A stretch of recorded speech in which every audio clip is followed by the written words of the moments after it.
They call me deranged. The hope is that they are right. It is of no greater or lesser import for another fool to wander the earth. But if I am right, and science is wrong, then may the Lord God have mercy on mankind. These are the words of Viktor Schauberger, a man born over 100 years ago into his role as a guardian of the earth. Among the magnificent Austrian forests, he grew up wanting only to become a forest warden like his father, grandfather, great-grandfather, and his father before him. But life was to take Viktor far from the peace and solitude of great mountains and forests. Instead, he was to lead the struggle to preserve the earth, the forests and rivers, attacking the exploitation of nature as early as the 1920s. Nature was his teacher. Through an understanding of nature's principles, seen in the flowing motion of water, he gave the world a vision of how technology could be transformed to render free, non-polluting energy for our use.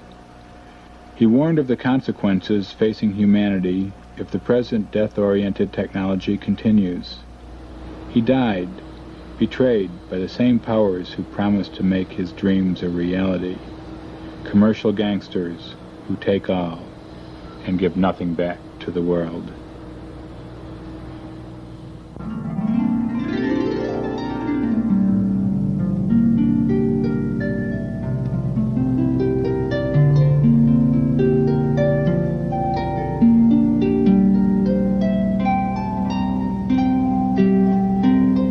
When a man dies, the bell tolls. When the forest dies, and with it a whole people perishes, not a finger is lifted. It is known that for the death of a people, the death of a forest has preceded it. All across our planet, the forests are being destroyed at a frightening rate. From the Amazon to Sumatra, from Siberia to Australia, from Alaska to California, the great virgin forests are rapidly vanishing, the victims of logging, acid rain, and drought. Only 50 years ago, this part of California was a vast, primeval redwood forest, truly a paradise on earth. Today, less than 4% remains, and every day, more of these ancient giants are felled. Even our national parks are dying of atmospheric pollution. Soon, nothing of nature's beauty will remain for our children. It was in such a paradise that Viktor Schauberger spent his childhood, at home in the forest. Even the family motto, "Faithful to the silent forests," echoed the deep respect the forest wardens once held for the trees.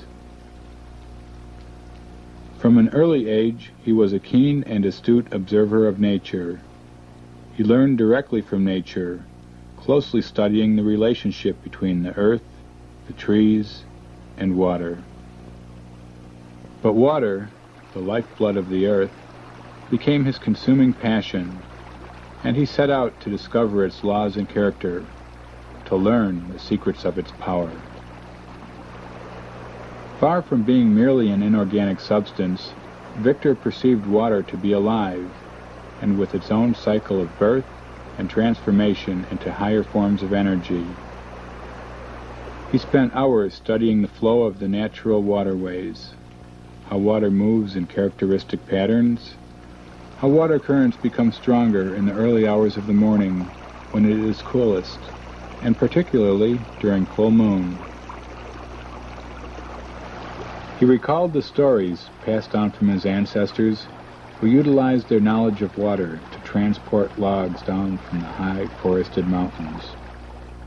They built constructions down the mountainsides which made the water flow in serpent-like spirals. I knew that my father transported hundreds of thousands of cubic meters of beechwood over long distances, never, however, during the day, but at nights and generally when the moon shone. The reason for doing it this way, as my father often explained, was because water exposed to the sun's rays is tired and lazy, and therefore curls up and sleeps. At night, however, and especially in moonlight, the water becomes fresh and lively, and is able to support the logs of beech and silver fir, which are in fact heavier than water. By the end of the First World War, Viktor became the Wildmeister for a large wilderness area of almost untouched forest. But his employer, an Austrian prince, had problems. He needed money. He needed a way to transport timber down from the remote forest lands. It was Viktor who solved the problem of transportation, building water chutes or flumes based on his own observations of water flow and the knowledge of his ancestors. Through observing the movement of a water snake undulating through the dam beside him came the key to his success with the flumes.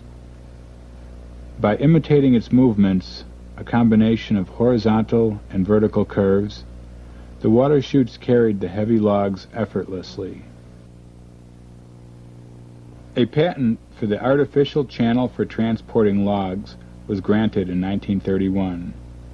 It enables heavy logs to slide through specially designed double concave channels without becoming jammed. Experts came from all over Europe to study the constructions, and Viktor was offered a position with the government. Ironically, it was the success of Viktor's invention that opened up the previously inaccessible high mountain forests to commercial exploitation. He was forced to witness the brutal damage inflicted on the land he loved by short-sighted greed. He had observed how the streams reacted when the trees were cut down. When a mountain spring is deprived of its natural protective shade and exposed to direct sunlight, it dries up and does not begin to flow again until the shade is restored. Some mountain springs disappear, never to return. It is a fact that our supply of mountain water is shrinking as the protective forests are being thinned and cut down. When the mountain slopes are bare, rivers turn into thin trickles or dry up completely. Or when it rains, they become raging torrents, bringing floods and devastation. The waterways become blocked with silt and debris, destroying the vitality of the water and choking the lifeblood of the earth. Combined with the damming and regulation of rivers, this begins the vicious cycle of drought and flood.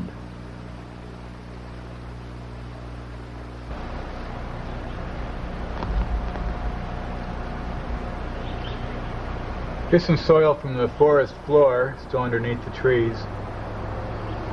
Very humus-rich. It's a very alive soil, type that can still sustain life. Here's soil that's left over from logging and general human habitation in the forest area here. See, it's very hard and stony. Nothing really grows in it here, except maybe some bracken ferns and what have you, maybe some desert plants. So what you see here is the actual changeover from the rich life of the forest to the desert that the people have brought through their activities.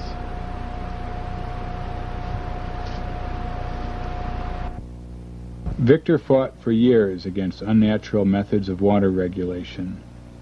Another patent, granted to him in 1929, was a construct for creating wild brooks and flow regulation. On the outside curve of the stream, concrete triangular structures are wedged into the soil to direct the water flow into the middle of the stream. Stones are placed on the opposite shore to protect it from erosion. Some of these ideas are now being used to try and save rivers and streams damaged by the effects of heavy logging. But back in the early 1920s, Viktor's warnings fell on deaf ears. The large timber companies that sprang up everywhere, with encouragement from the state, had only one goal, the same goal they have today, to transform trees into money as quickly as possible. Angry and disillusioned, Viktor resigned from his position and turned away to continue his explorations of the mysteries of water alone.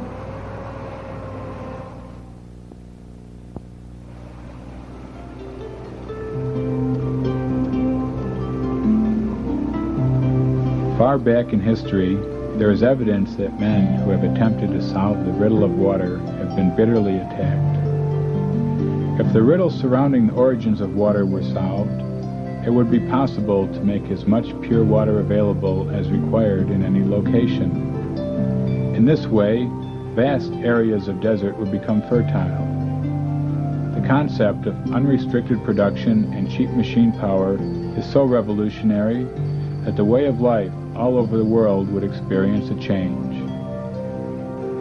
As Viktor carefully watched the flowing of water, the infinite patterns formed by its streaming, he became more and more aware of the significance of the vortex as nature's motion towards growth and life. The vortex, or spiral, is the underlying pattern which permeates our universe, a pattern formed by two opposing forces which is made visible in the substance of water.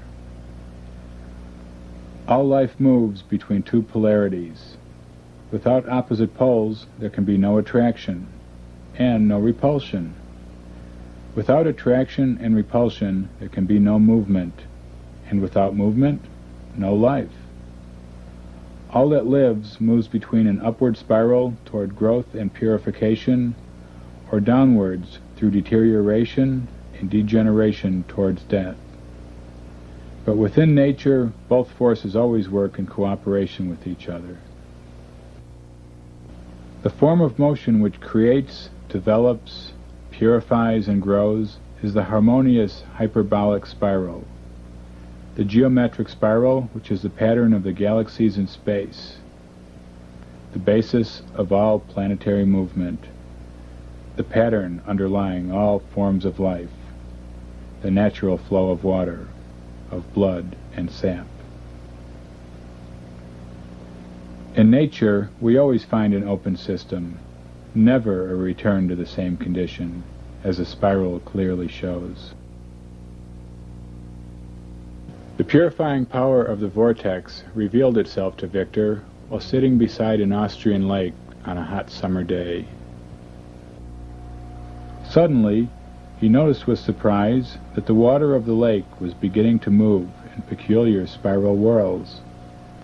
Tree trunks, embedded in the sand, were pulled loose and carried by the flow in a sort of spiral dance. As the speed of the circling water increased, they were drawn closer and faster toward the middle of the lake. Once they reached the center, the trunks tilted up and were sucked under with great force. None of the trees resurfaced. Shortly afterward, the lake calmed down, but then the bottom of the lake started rumbling, and suddenly a spout as high as a house shot up out of its center with a thundering noise, spinning upon itself and overflowing from the top like a fountain.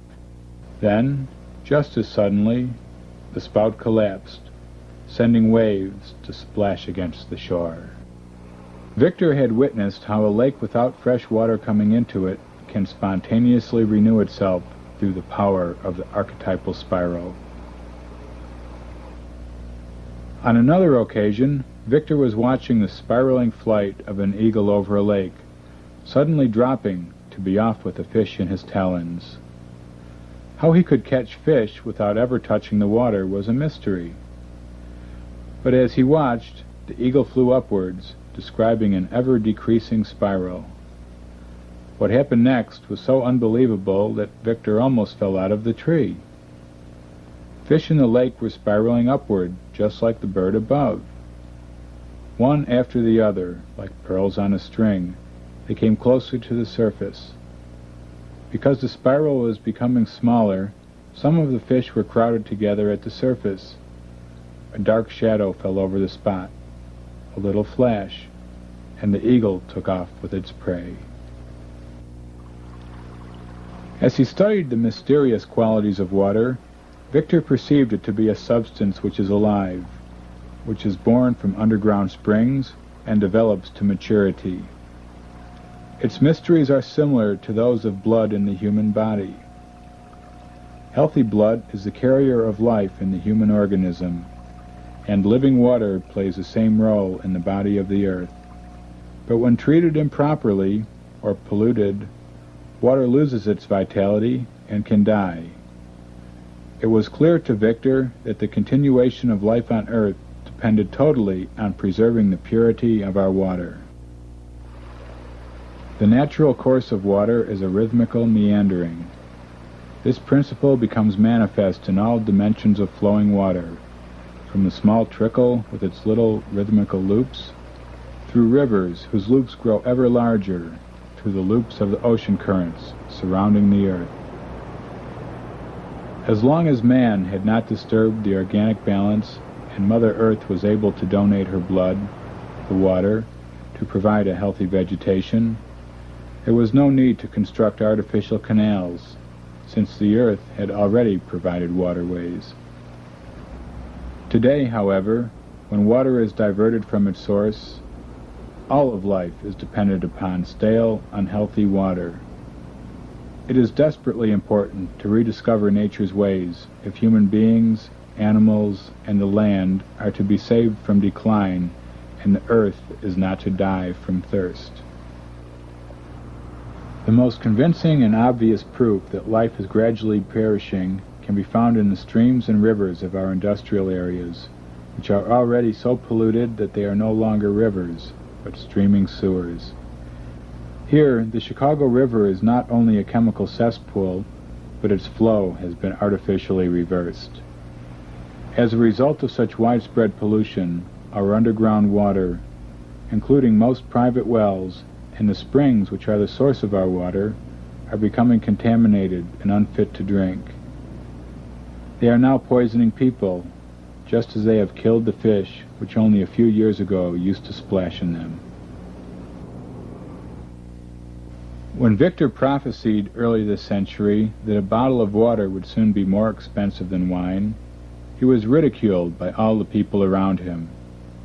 But drinking water is more expensive than gasoline today, and countless millions in the world are dependent on bottled water to survive.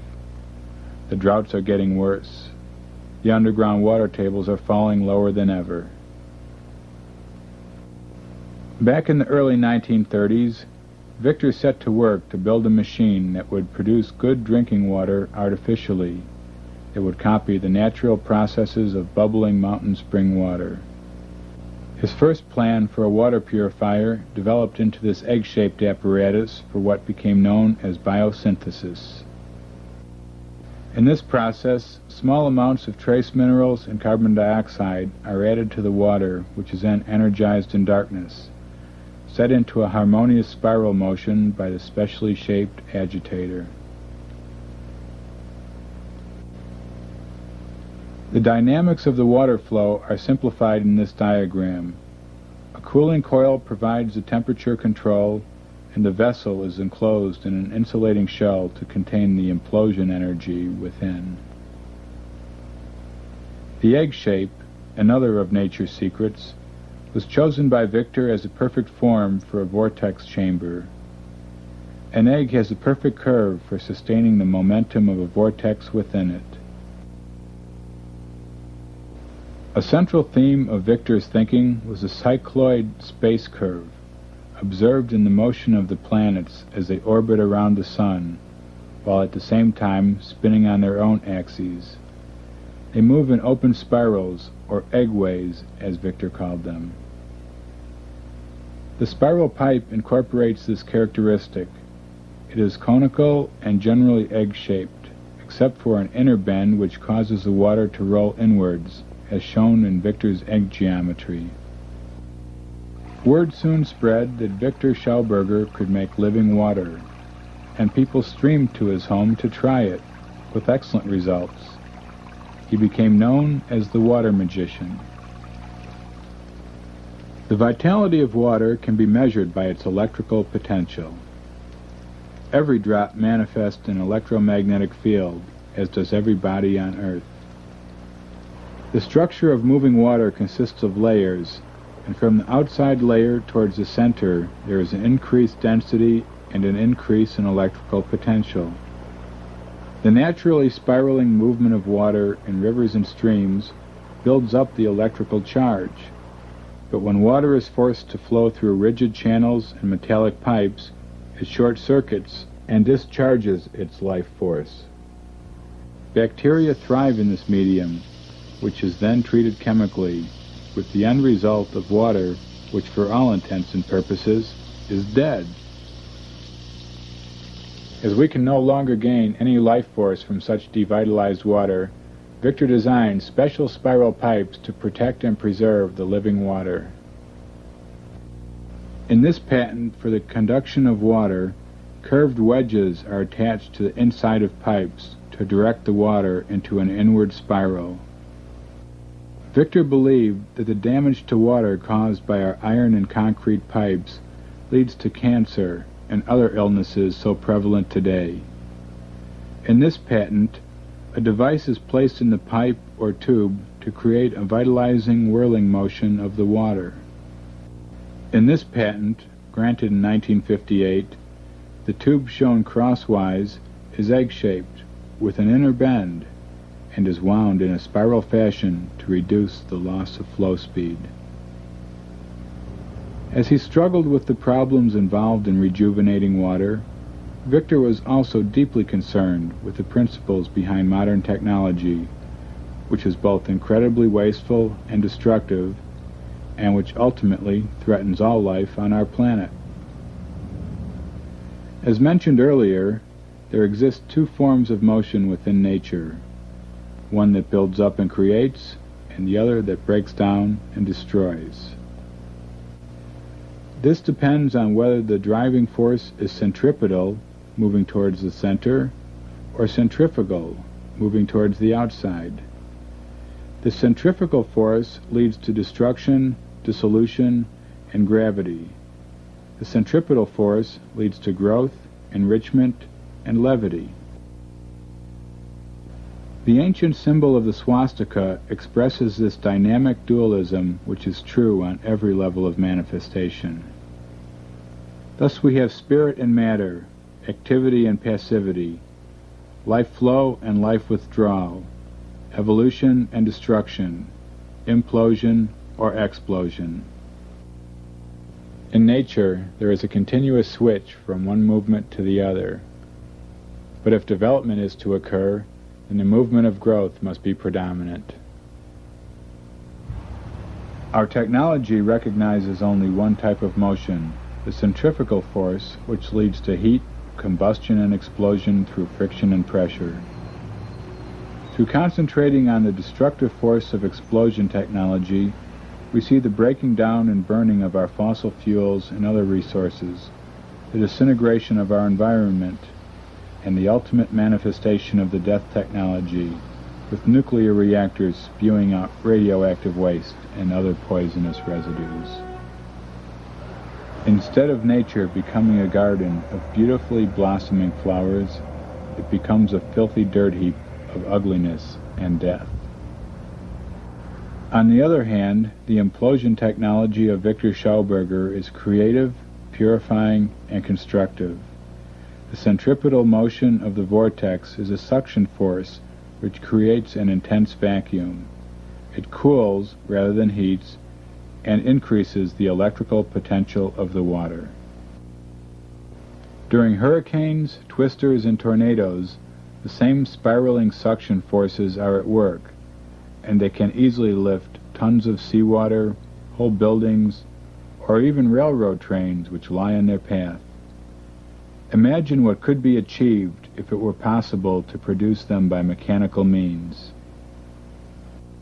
Again, by imitating nature, Viktor developed his suction turbine, or trout turbine, named after his observations of trout moving upstream against the current. The fish is a natural vortex machine. Its open mouth creates a vacuum which propels it forward, and by means of its gills and body shape, a vortex is created around its entire body.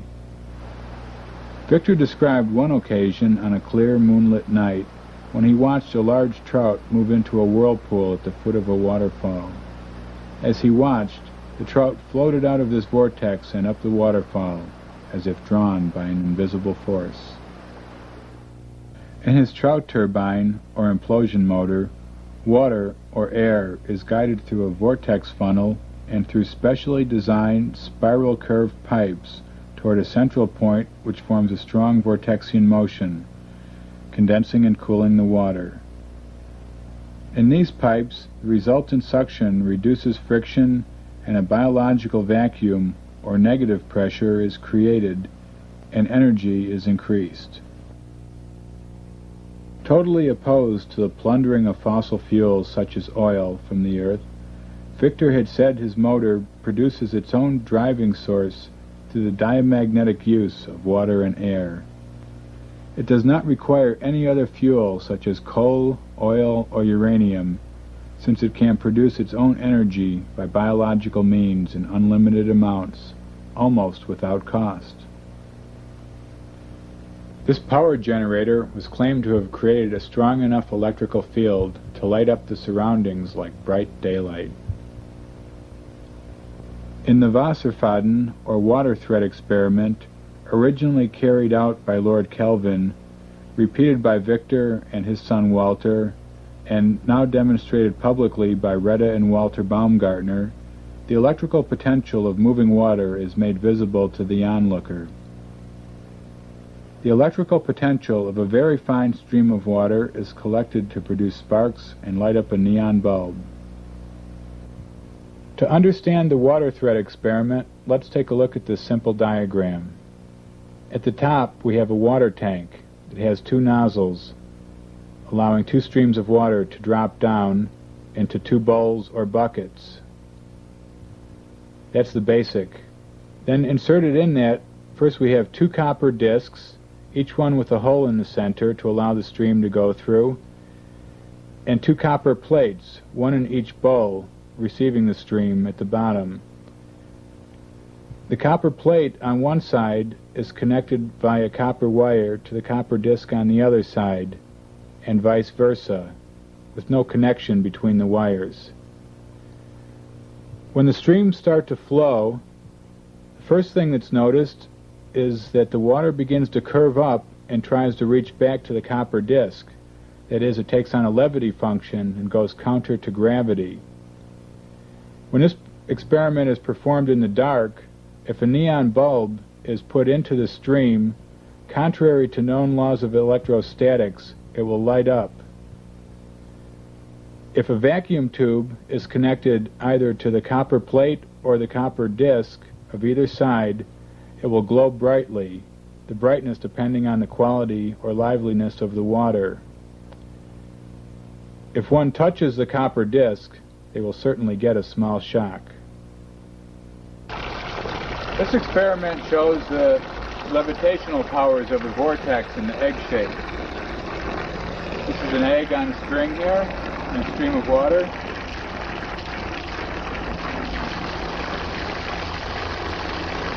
And we see that the egg's been sucked into the stream and actually rotates opposite to the stream. It's rotating upstream.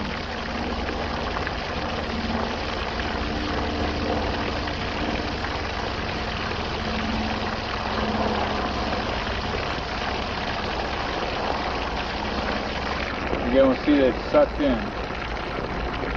Unwind.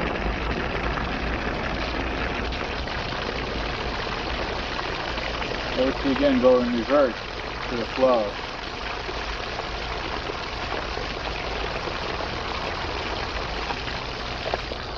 This same principle was used by Viktor for experimental flying discs, which were successfully flown during his research in World War II.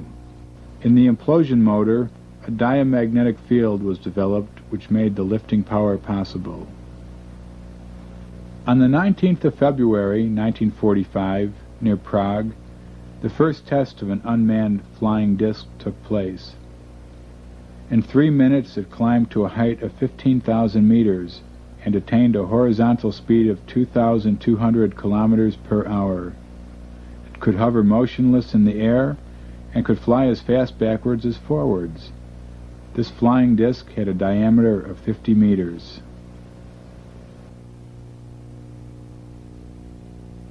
Another model based on Viktor's prototype was built by a German engineer, Hermann Klaas, in 1941, who reported, "In all truth, this invention flew with almost unbelievable success. It climbed straight up into the air so suddenly that unfortunately it hit the workshop ceiling and crashed to the ground in pieces." In 1934, Hitler had specially requested to meet Viktor and was well informed of his earlier work. Later, during the war, he was given the choice either to develop machines for the Third Reich or he would be hanged. Understandably, he chose the work, and during this time, the Flying Saucer Project was initiated. During this period, consideration was also given to biological submarine design. Viktor was against using biotechnology for destructive purposes, and probably never released his full designs to the Nazis. However, this may have given rise to the rumors later on that Hitler had escaped to South America in a flying saucer or submarine, that his death in the Berlin bunker was a fabrication. Whatever the truth, both the Russians and the Americans were highly interested in Viktor's work. After the war, the Russians ransacked his apartment and then blew it up to prevent the Allies from gleaning any overlooked secrets. He was confined by the Americans in what was called protective custody for almost a year and was forbidden to take up any further research into the atomic energy fields. He had warned about the danger of nuclear power and called the splitting of the atom an offense against nature.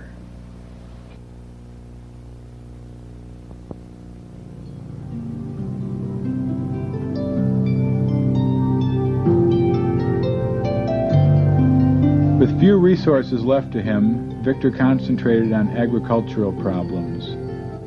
His work was devoted to increasing the Earth's vitality and to encourage the buildup and preservation of the insulating skin of the Earth. He condemned all kinds of artificial fertilizer, which exhausts the soil and upsets the delicate balance of nature. Viktor had never turned his back on the ancient farming traditions. Rather, he enjoyed the company of old farmers and a simple country life. He had said, "The old farmer was, for the clod of the earth, both its priest and doctor."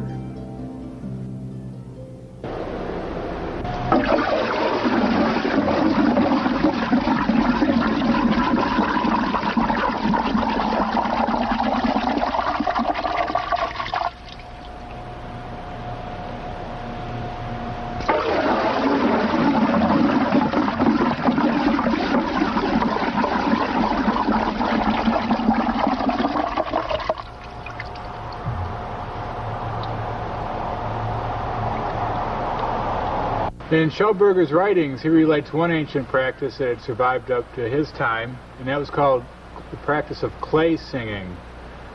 When Schauberger first heard about this, he went over to visit an old farmer, and he heard the farmers singing, and he thought the farmer had gone mad. He went and checked it out, and he saw him stirring just clear water in a barrel. Get a vortex going in one direction, then reverse it the other way. And he would throw like little handfuls of loamy soil in every now and then. And on the counterclockwise stir, he would sing upscale from very deep bass up to high falsetto, and then reverse that on the clockwise, going downscale. And then this water was taken and sprayed with like a broom, like this, and it would be sprayed around on the land and allowed to dry. And this would leave like a very fine crystalline structure which would help charge up the land organically. This spade was based on Viktor Schauberger's agricultural theories. It's a solid oak spade coated with copper. Now, Viktor noticed that with the decline of the ancient agricultural methods, like the use of the wooden plow, that there came a concomitant decrease in the fertility of the soil. the soil would dry out and not sustain life. Viktor discovered that this was due to the iron plows that were coming into use, cutting the magnetic lines of the earth, and the earth would lose its charge, the water levels would drop. It was just generally detrimental to the plants. And Viktor felt this was a serious problem that had to be looked into. And in his researches, he discovered that copper, when used on farming implements, greatly increased the fertility of the soil and allowed it to remain rich and moist and supportive of life. This patent for Viktor's copper plow was granted in 1950.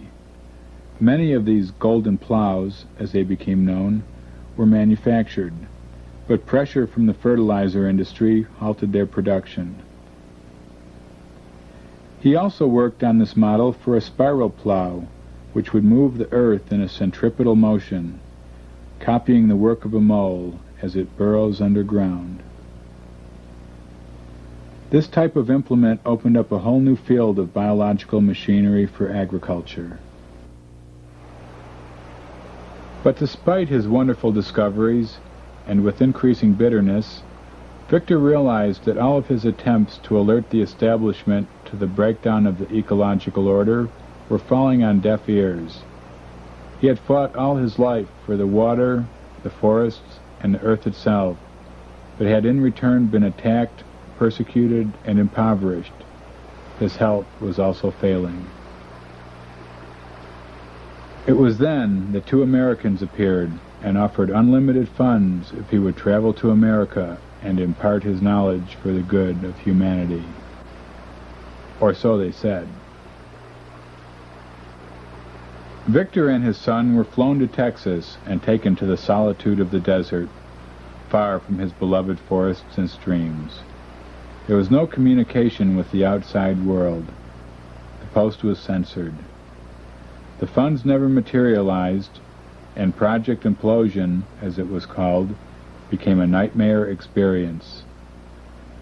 Finally, after being tricked into signing everything over to these men, Viktor was permitted to return to Austria.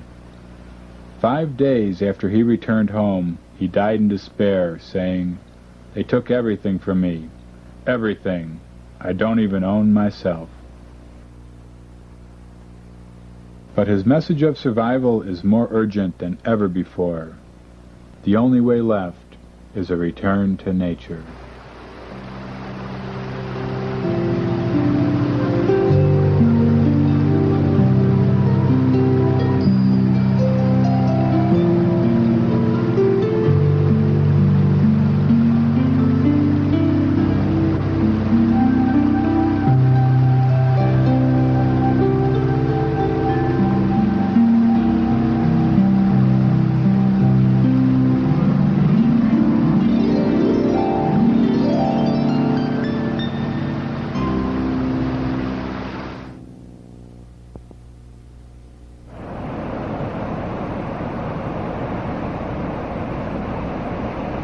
Elements die as men die on account of the corruption in them. As water at its death, as it were, consumes and devours its own fruit, so does the earth its own fruits. Whatever is born from it returns to it again, is swallowed up and lost, just as the time past is swallowed up by yesterday's days and nights, the light or darkness of which we shall never see again. It is no weightier today than yesterday, not even by a single grain, and will, after 1,000 years, be of the same weight still. As it gives forth, so in the same degree it consumes. The death of the water, however, is in its own proper element, in that great terminus and center of water, the sea, wherein the rivers and whatever else flows into it die and are consumed as wood in the fire. Rivers, indeed, are not the element of water, but the fruit of that element, which is the sea. From this they derive their origin, and in this they receive both their life and their death.